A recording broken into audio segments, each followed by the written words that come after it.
Today we're going to be using the new Patterened iron-on from Cricut, and we are going to be making a birthday shirt. So to get started, I am going to open up a new project, and I am going to insert an image. So I'm going to click here on the images, and I know that I'm going to be creating a birthday shirt. So I'm going to search birthday and see what comes up. There's lots of fun choices, but I think I'm going to use this bird. In my family, we always say happy bird day or happy bird legs to people for their birthday, so I think this will be perfect for my little girl for her birthday shirt. Now, when using patterned iron-on, you cannot layer one piece over another piece. That vinyl does, or that iron-on doesn't work that way.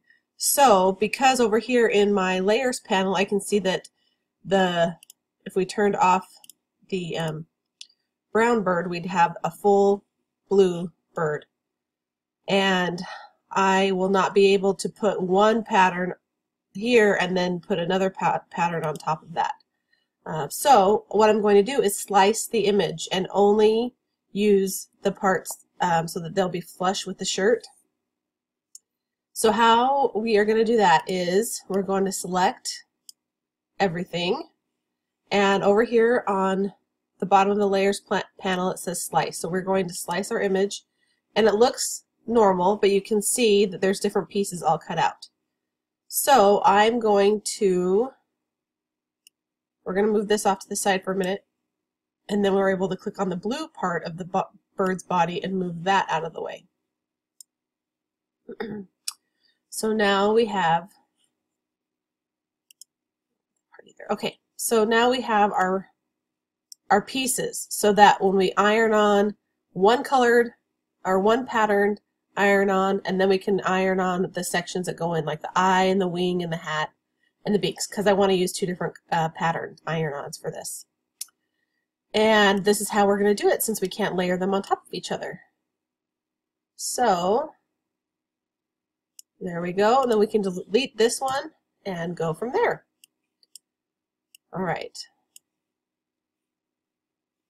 there we go.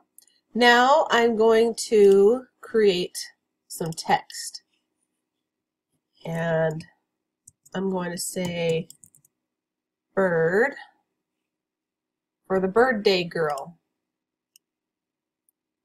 So bird, I'm going to have it be the same pattern as the body of our bird. So I'm going to change the color to brown so that those will be cut out on the same mat out of the same pattern. And then add some more text, and I'm going to say day, and I want it to be a script text, and let's see what script text I can find that I like. Changed it to a different font, but I did the same thing. I ungrouped the letters and then placed them where I wanted to go, and now I'm going to select them all, because look, you can see they're each their own layer, and we don't want that. We want it to be one solid layer that cuts as one piece, and so then we're going to weld them together. So now they're one, and there won't be any lines where the D goes into the A. Those lines won't be cut. So now we're going to add girl for our birthday girl, and do the same thing where we select it and we ungroup them and move them together, and this is where we can you can move them up or down however you like that look. We're going to go like that one.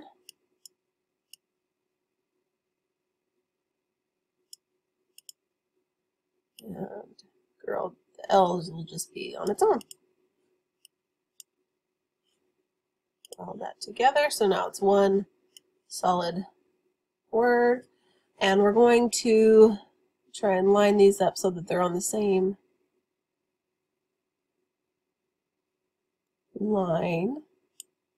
Make sure they look good where you like them. And we're going to make sure our day and our girl are cut out of the same pattern iron-on as our wing and our hat. So we're going to click the black circle and choose blue. Now, the last part can be a little bit tricky because it's trying to select the correct pieces so that they all will cut out on the same piece of patterned iron-on. And this is what I mean, because if I were just to go say, oh, I like that, it looks good, let's make it. Well, once it goes onto your mat, you can see that the bird is not in the right spot. We want it to be down here so that when we iron it, we don't have to be placing all of our pieces on.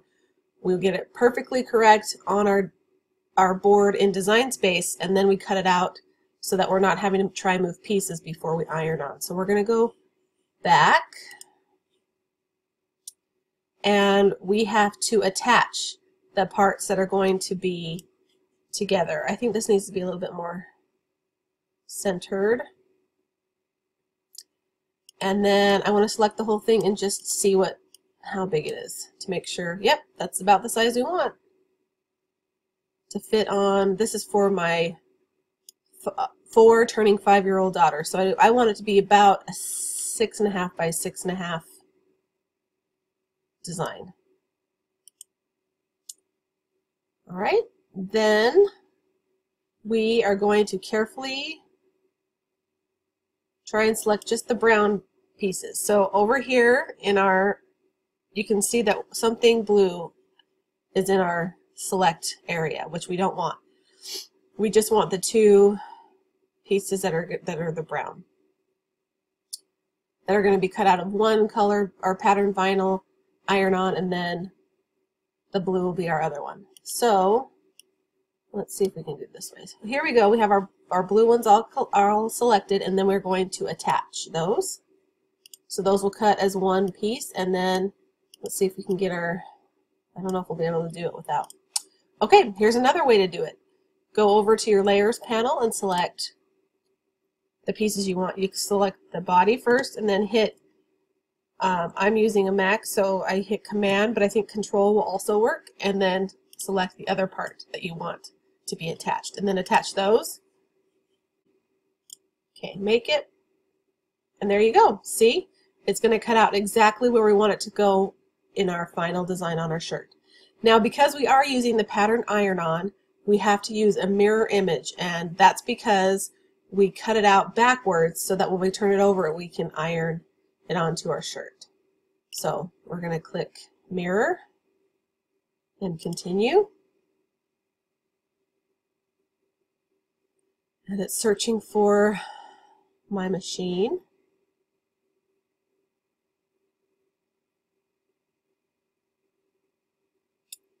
And now we are going to browse all material and type in pattern, and there's our pattern iron-on.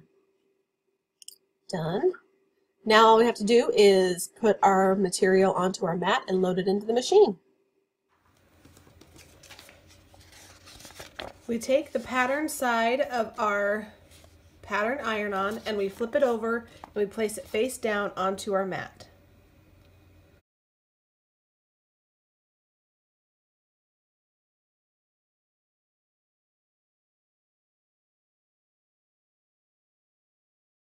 Once our first mat is cut out, it then moves on to mat number 2.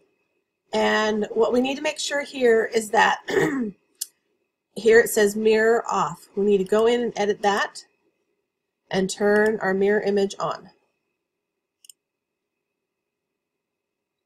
Hit done.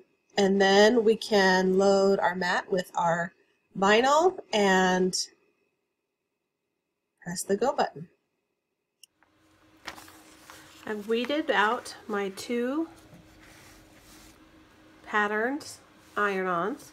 So we've got the bird body and the word bird, and then the other pattern has day girl and the eye, so that when we put them together you can see that they are not going to be layered on top of each other, but they're going to fit perfectly together so that we get a nice stick when we go to use our EasyPress. So for pattern iron-on, I've set my EasyPress to 340 degrees, and because I have to press one first and then the other, I'm going to get my shirt out.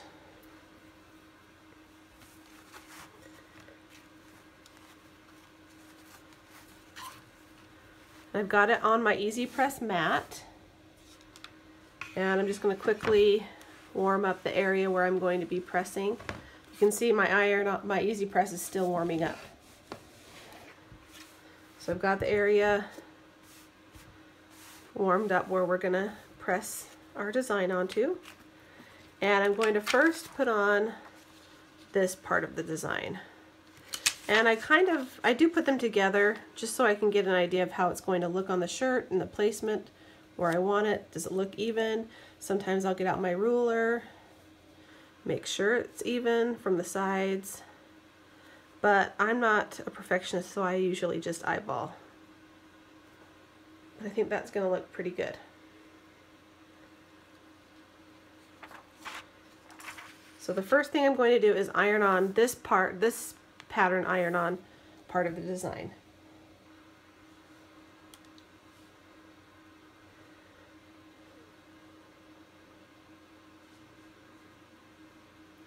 My EasyPress is almost to the correct temperature.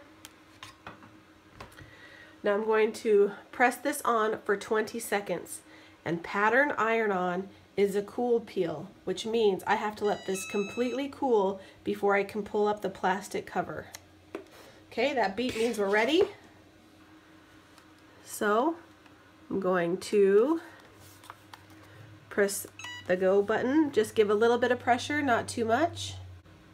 And having the pressure from this EasyPress mat is really nice. It gives it a good flat surface to work on. Okay. So we've got that ironed on, and like I said, I have to let that cool completely before I pull it off. And then the second part of this design is going to be, once I pull this off, placing this where it goes. And if you notice, I don't know if you can kind of see, but when I place on this other part of the design, the very top of the bird's hat, the party hat's not going to be covered. So it's not going to be covered with a plastic sheet. So when I pull this off, I'm just going to lay this part back down on top of this. So it'll be like this, and I'll pull this part off just so it'll cover that very top. And then I'll press this for 50 seconds.